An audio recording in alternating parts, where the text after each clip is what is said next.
घरामध्ये भाजीला काही नाही, अशा वेळी काय भाजी करावी हे सुचत नाही. तर आज आपण एकदम चमचमीत आणि पटकन कमी साहित्यामध्ये फरसाणाची भाजी तयार करणार आहे.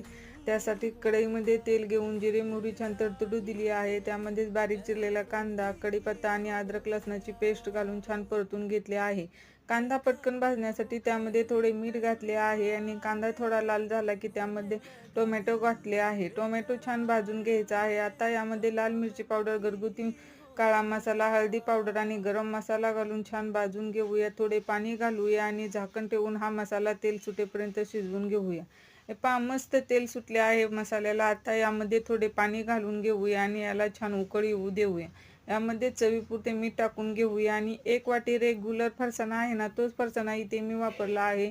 तो घालून छान वाफवून घेऊया. 2 मिनिटच वाफ द्यायची आहे, जास्त वाफ द्यायची नाही, नाहीतर फरसाणा असा मऊ होतो. तयार आहे चमचमीत फरसाण.